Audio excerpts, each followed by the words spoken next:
Então, iniciando, né, o conteúdo de biologia. Então, a gente vai começar a biologia, na biologia A, né, que seria inicialmente o estudo da embriologia, né, e o desenvolvimento dos seres vivos. Mas antes a gente tem que dar uma prévia, né, do que seria a biologia em si. Então, a gente faz primeiramente a pergunta, né, o que é a biologia?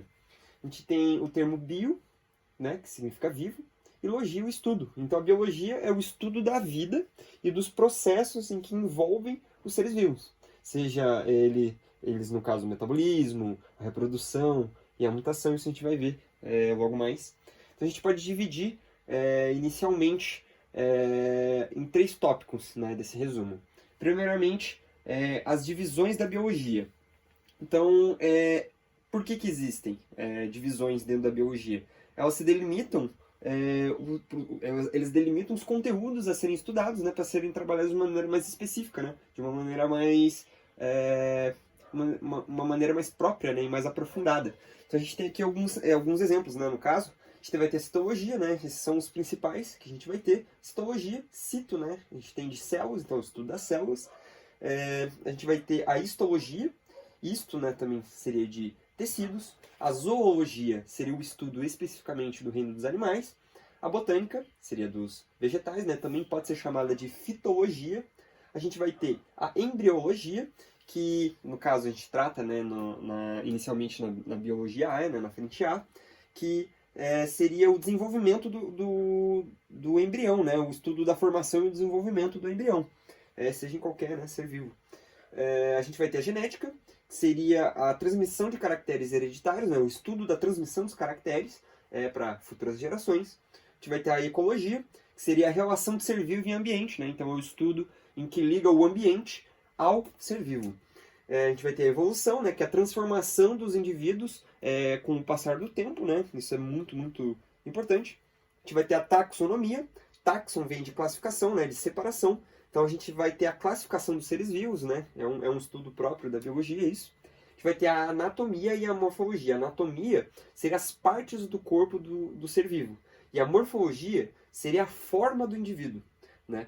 Então, dentro desses 2 tópicos, a gente vai ter a fisiologia, que é o funcionamento do organismo, né? Qual é a função de cada parte, ou do que se estabelece a forma, né? E o porquê das formas dos indivíduos. A gente vai ter a virologia, né, bem intuitivo, é o estudo dos vírus. A gente vai ter a protistologia, né, o estudo dos protistas. A bioquímica, que é a união da biologia e química. E também a gente vai ter a biofísica, né, que é a união da biologia e da física. Por que existe isso? Para explicar fenômenos biológicos através da física ou através, né, da química. A gente vai ter a parasitologia, que seria o estudo dos parasitas, e a micologia, que é o estudo dos fungos. Esqueci de colocar aqui que é a entomologia, né, que é o estudo dos insetos. Deveria ter colocado, não coloquei, esqueci. No caso, a gente pode fazer o quê? No início, né, nessa parte da biologia, a gente vai primeiramente classificar o que é o ser vivo, né? Para o ser vivo ser um ser vivo, ele tem que ter algumas características, né? Quais são essas características? Primeiramente, a organização celular. O que significa? Os seres vivos, eles são células ou são formados por células, né, no caso. A gente tem uma discussão sobre vírus é ou não um ser vivo, porque o vírus não possui células, né? Mas, para alguns casos, ele é considerado um ser vivo, em outros não, né? Particularmente, acredito que não, mas, né, vamos ver isso mais um pouco mais para frente. Precisam ter uma composição química, né? Os seres vivos unicelulares, eles são formados por átomos que se reúnem para formar moléculas, sejam inorgânicas, né? Ou que poderia ser água ou sais minerais, ou moléculas orgânicas, que são as proteínas, os lipídios, glicídios, vitaminas em geral, né? Então, seria a composição química dos seres vivos. Outra característica necessária é o crescimento. E o que seria o crescimento? A gente vai falar mais especificamente ainda sobre isso. Mas em seres vivos unicelulares, eles crescem pelo aumento do volume. E os pluricelulares, eles crescem principalmente pelo aumento de número de células, né? Então, seria a divisão celular, né? Que vai permitir que o indivíduo pluricelular cresça, né, em tamanho. Os vírus, eles não são dotados de crescimento, né? Porque eles não têm células. Então, nesse caso, pode se diferenciar, né, também se o vírus é ou não um ser vivo. Dentro, né, do crescimento, a gente vai ter um negócio chamado lei de Drich.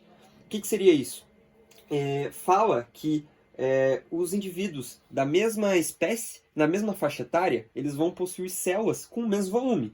A diferença é que se esse mesmo indivíduo da mesma espécie for maior, o volume da célula vai ser o mesmo. O que vai mudar vai ser a quantidade de células, né? Então, isso vai tornar o indivíduo maior ou menor.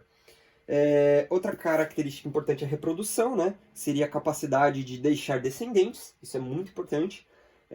Metabolismo, que é o conjunto das reações químicas, né? Então, seria a maneira do indivíduo conseguir energia ou fazer todos os seus processos dentro do seu organismo. São divididos em dois tipos, né? O anabolismo e o catabolismo. O anabolismo seria você pegar, seria a construção, né? Seria você pegar moléculas menores e juntar elas, né? E formar moléculas maiores.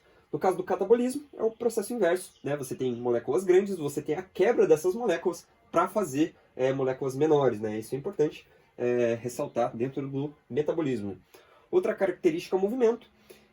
No caso, o movimento não precisa ser um movimento físico, ele pode ser, no caso, o deslocamento, que seria, né, a movimentação, ou a curvatura. Isso que a gente também, né, observa em vegetais, não é só porque um vegetal é um vegetal que ele não se movimenta, né? A gente tem vários exemplos dentro dos vegetais, né, da curvatura, para absorção melhor de luz e tudo mais. Então isso é muito importante. E geralmente isso está associado à fuga de predadores, mas não é necessariamente isso, né?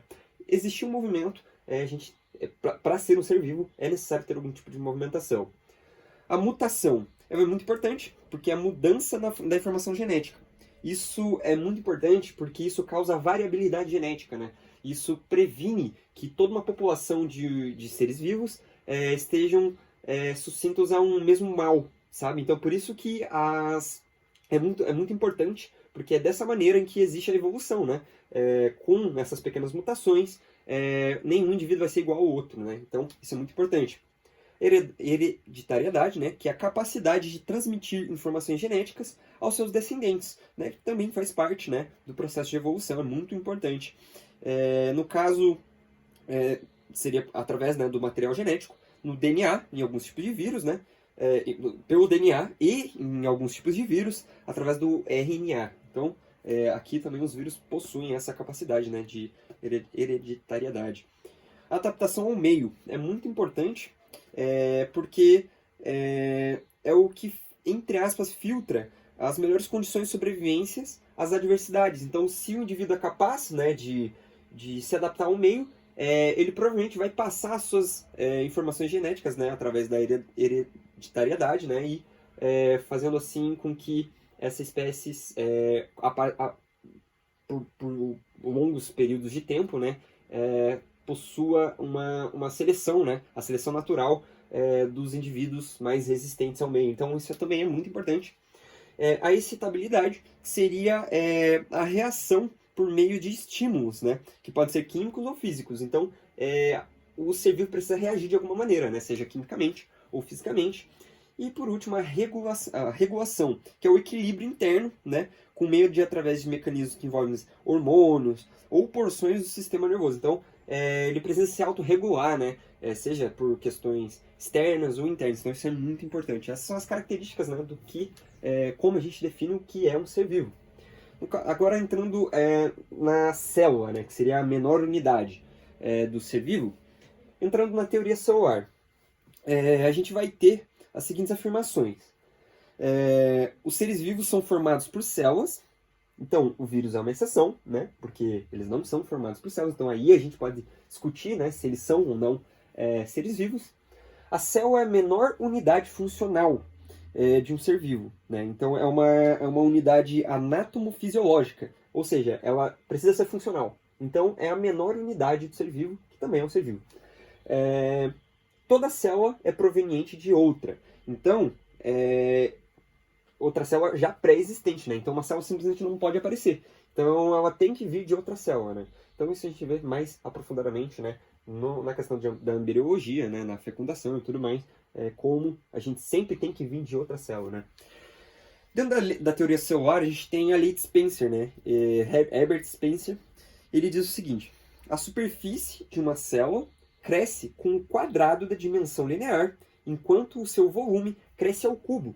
Então, veja o seguinte, a superfície da célula, ela tem que crescer no quadrado. Então, veja aqui, a superfície da célula seria isso daqui, né? A gente vai ter a área de superfície ao quadrado. Só que o volume dela vai ser o cubo, né? A gente faz a métrica de volume em milímetros cúbicos, né?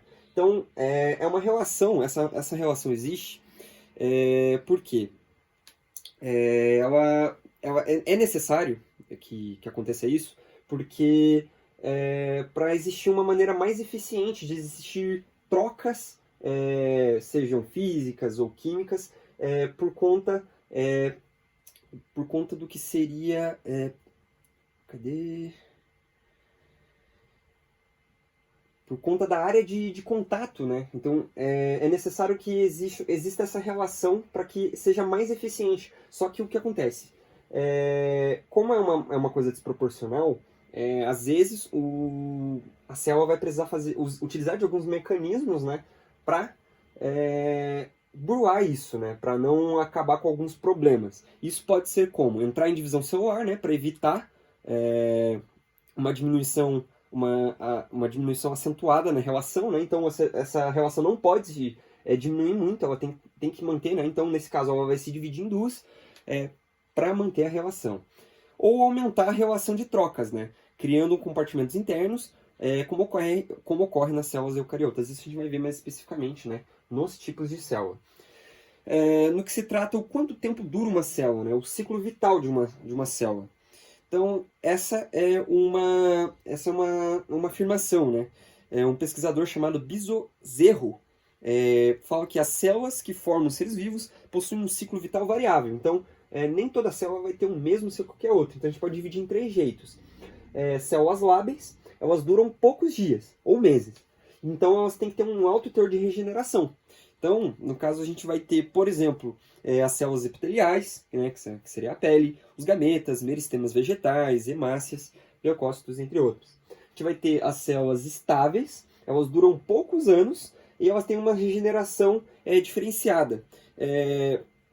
Para um indivíduo mais jovem pode ser que ela regenere mais, e para um indivíduo mais idoso, né, mais velho, ela se regenere menos. Nesse caso, a gente tem, por exemplo, as células ósseas, os hepatócitos, os condrócitos, as fibras musculares lisas, os parênquimas. Então, de acordo com, entre aspas, a idade, né, do indivíduo, a gente vai ter uma variação do que seria a regeneração, né? Isso, por exemplo, no caso das células ósseas, indivíduos mais velhos, né, no caso dos seres humanos, possuem mais problemas nos ossos. Por quê? Porque essa regeneração ela não é tão acentuada. Então, se possui essa diferenciação. E as células permanentes, elas possuem um maior ciclo vital, elas podem durar a vida inteira, né, no caso, e elas não se regeneram e não se multiplicam. A diferença delas é que elas são altamente especializadas. Uma célula que é permanente, ela vai nascer ela vai ser criada no momento ela vai ser criada, né, no período embrionário, e ela vai possuir já de primeira, já inicialmente uma especialidade. A gente vai ter, no caso, os neurônios são assim, as fibras musculares estriadas cardíacas são assim, as estruturas esqueléticas, então assim, são coisas que não mudam, sabe? E elas podem durar a vida inteira do indivíduo, até a sua morte.